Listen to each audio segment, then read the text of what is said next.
Ladies and gentlemen, what an honour I feel to be here today and privileged to be able to be part of this amazingly important documentation of people's lives over recent years.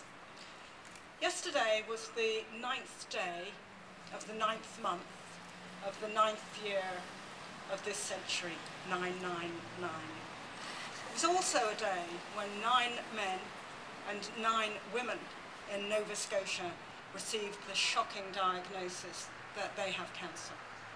They were part of the 6,000 men, women and children every year in Nova Scotia who receive this diagnosis. It's life-changing. These days, thanks to research, and research is my interest, it's not quite as life-limiting as it once was.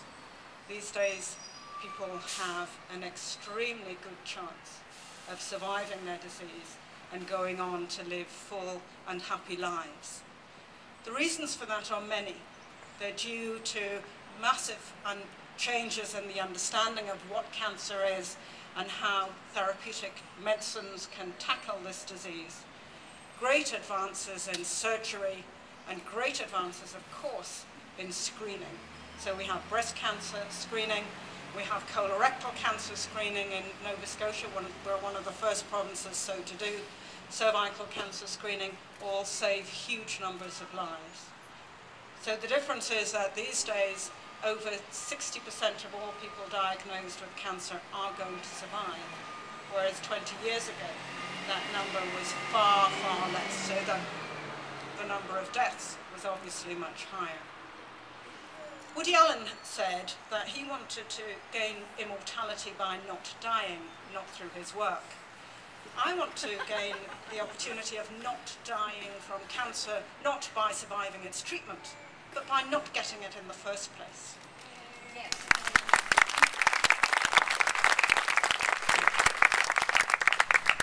And so the research which I'm privileged to lead in Nova Scotia for Atlantic Canada is about trying to understand how, as a community, as a society, we can dramatically reduce that figure of 6,000 men and women in Nova Scotia who develop disease, who develop cancer, down to, we'd like to get rid of it altogether, but certainly we need to stop being the province in Canada with the highest rate of cancer in Canada. So we need to do something about that.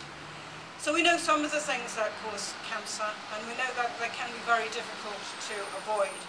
And we know that some people respond very differently to different pressures to develop cancer in the community.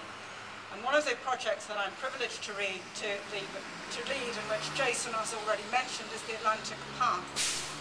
And we're hoping that 30,000 Atlantic Canadians will be part of this long-term study, will give us their time, their blood, their sweat and their toenails to help us understand what are the causes of cancer for Nova Scotia, what we can do about it, and how we can reduce that burden.